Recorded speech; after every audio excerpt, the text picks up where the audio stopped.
এসে বুঝিয়ে দেবো যে আমি কে। বুঝতো এই বুঝতো এত ধোঁয়া কোথা থেকে আসছে? পাউলিন থেকে। এই তুই বিড়ি খাচ্ছিস? ভাই তুই ভাই কেন? এই তুই ভাই বলছিস কেন? বিড়ি ভাই কেন? বিড়ি ভাই বিড়ি খাচ্ছিস কেন? এই এদিকে কোথায় আছিস? এদিকে আয়, এদিকে আয় বলছি। বিড়ি খাচ্ছিস কেন? বিড়ি আর মুড়ি খেলে ভিখারি না কাজ হবে। কোন কথা না কেন বল? প্রচুর স্কুলে আসিস নি কেন? প্রতিদিন। হ্যাঁ প্রতিদিন আমার হাগা হয়েছিল। তোর কি হয়েছিল? আমি জল তো দিই। কালকে কেন আসিস নি? আজকে বাপের বেলা করে দেবো। তোর কি হয়েছে? আমি তুমি না ব্যান্ড থাকি। আজকে কেন এসেছিস? আজকে আমি আসতুম কেন ছিল? আজকে কিছুতেই আসুন কেন এসেছিস? আজকে স্কুল যাবে আমি বলি না, মানে স্কুলে যায়নি কেন? বলে আজকে দুদিকের ডিম একটা খোলা দেখতে সেই জন্য। তুমি লেখাপড়া করতে আসো, এখানে ডিম খেতে এসেছো? ডিম তো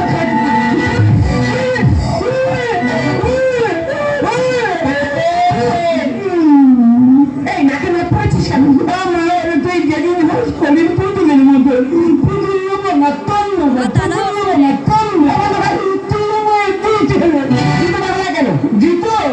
জুতো পরে নাকি পায়ে ঘুরতে হয়, নতুন জুতো খয়ে যাবে সেই জন্য বেরোবেন।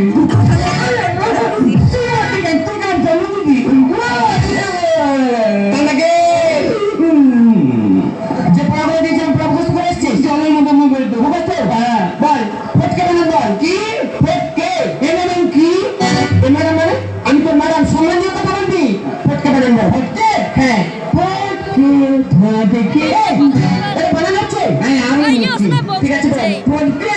হ্যাঁ ফটকে কবি বসছে আইগে তা গেল আট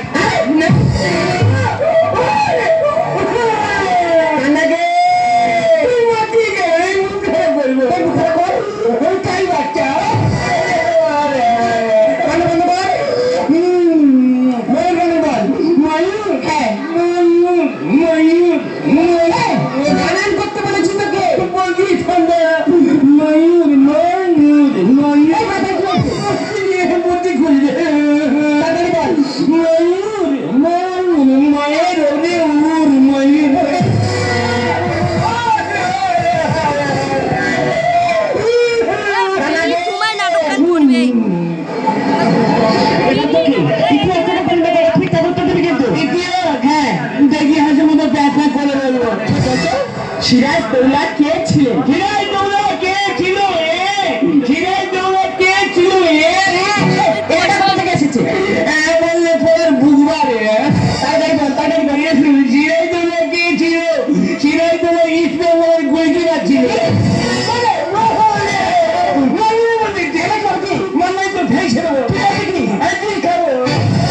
দেখেছেন লেখাপড়া তো ঠিক মতো করবে না, শাসন করে আমি বিষ খাবো।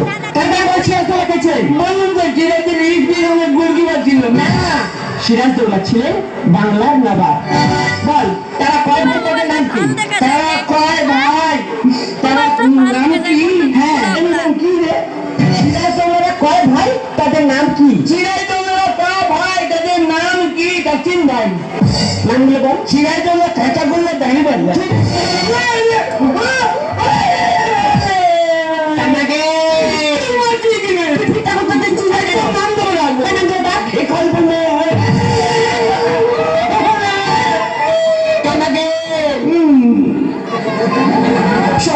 কদিন পরে সরস্বতী পূজা আছে, স্কুলের অনুষ্ঠান আছে, তুই একটা রবীন্দ্রসঙ্গীত হয় তার সঙ্গে একটু নেচে দেখা।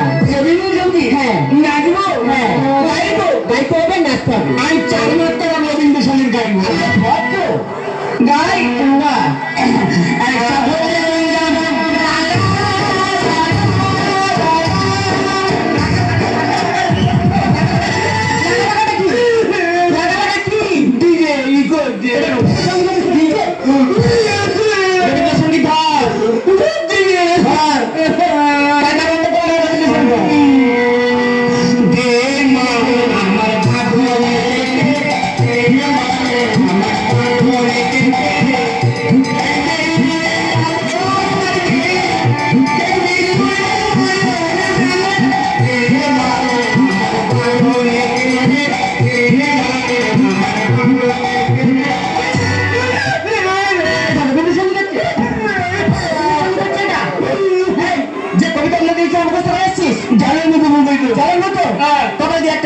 হ্যাঁ বলবো বল। কপাল, হ্যাঁ কপাল কপাল। এটা হচ্ছে বলবি কি কপাল ভিজিয়া যায় নয়নের জলে। কপাল কোনদিন নয়নের জলে ভিজেছে? হ্যাঁ ঠিক দাঁড়া সবাই বলেছি।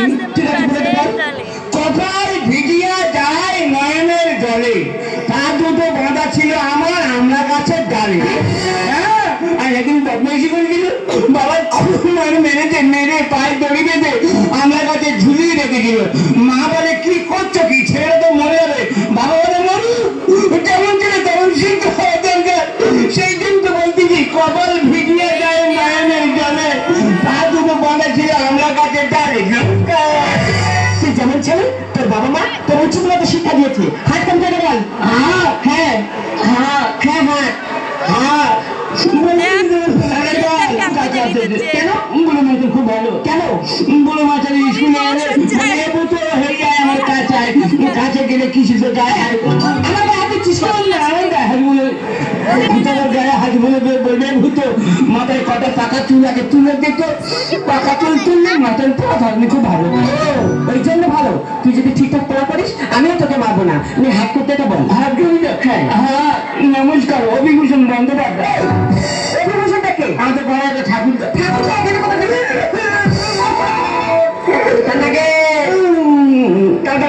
নমস্কার। হ্যাঁ অভিভূষণ বন্দ্যোপাধ্যায়।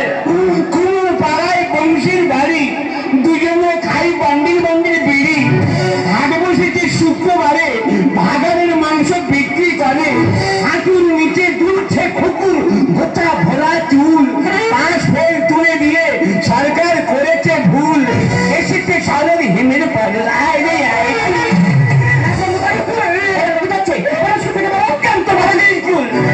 ভালো করে মুখস্থ করে সাজিয়ে নিয়ে তারপর স্কুলে আসবে।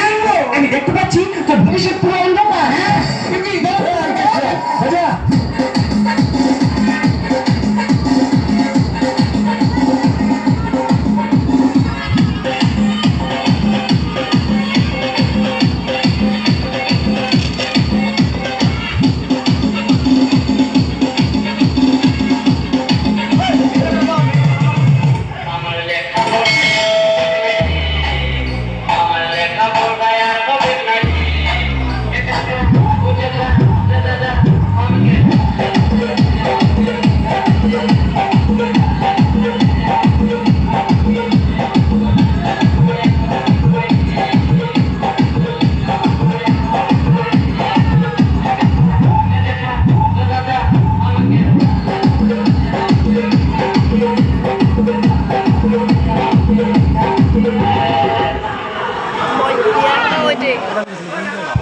হ্যালো, তোমরা মঞ্চের সামনে দাঁড়াও।